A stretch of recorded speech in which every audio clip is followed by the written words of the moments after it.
بل ورځ افسران حیران شو دې باندې چې دومره لوی عالم د اهل حدیث او د مرکزي جمعیت اهل حدیث د صوبې نایب امیر چې د هغه په عرب او عجمو کې شاګردان د دومو د والد صاحب مو د شیخ غلام الله رحمتي رحمه الله دومره دنیا د هغه جنازې ته راغه او هغه بعضې افسران ویله لکه وایي صرف سپین او سور رومال ښکارېده مطلب ټول ورله علما راغلي ټول علما چې کوم ځای کې علماو دا راغلي خو افسرانو په دې باندې داد ورکو زموږ ملګرو ته چې ماشاءالله موږ ته پته ولګېدله چې اهل حدیث پر امن خلک دی دا شرپسند نه دي انتشار والا نه دي او دا د دې ملک او د امن سره محبت کوونکي دي ځکه دومره لوی جمع غفیر را جمع نه د چا د ګاډي شیشې ته ازار ورسېده د ګاډي شیشه ماته شوه هغه خلک خو شټرایک او احتجاج کوي که نه یو علاقه کې بجلي نه وي بل څه نه وي بل څه مسله وي نو هغه کم از کمه ټیرونه خو سوځوي که نه موږ نه ټیرونه مو نه سوځول موږ هغه روایتي احتجاج هم نه دی کړی صرف دومره مو وکړو چې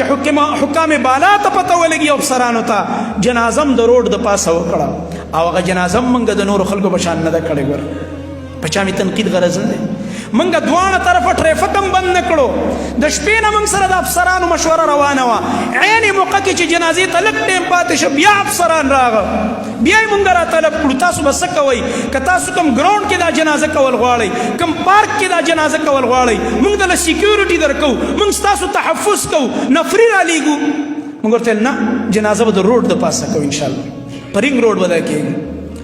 او دا به داسې کېږي چې یو طرف روډ به تاسو بندوئ دواړه طرف ته به روډ نه بندوئ موږ مسلمانانو ته تکلیف نه ورکوو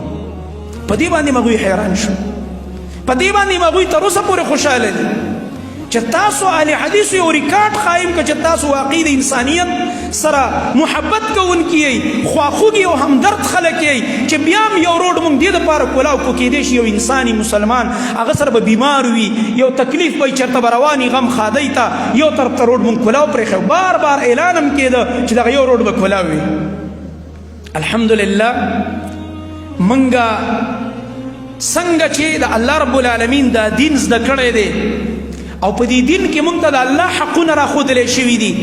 دقه شان په دې کې موږ د بندګانو حقونه هم زده کړي الحمدلله موږ دا نه کول چې د خپل شیخ صاحب د انتقام دپاره موږ بل مسلمان ته تکلیف ورکړو د پردو ګاډو شیشې به ماتو پردو بلډینګونو باندې به پتراونه کوو بل مسلمان ته به تکلیف ورکوو نه دا د علماو بیا خاص کر د اهل حدیثو منهج نه دی زموږ احتجاج په هغه انداز هم نه دی هغه شیخ صاحب چې اخري اعلان وکړو ډېر خلک په مغالطه کې پرېوتي دي او لګیا دی څوک ته څه قسمه تعبیر کوي د ځان نه ناکام وکیلان جوړ کړي او څوک څه کوي د شیخ صاحب د اعلان مقصد دا او د شیخ عبدالعزیز حفظه الله چې موږ د عام روایتي احتجاجونه نه کوو کوم چې عام خلک راوځي او غوبل دي او لانجې دي او پتراونه کوه او کنځلې کوه او غوبلې کوه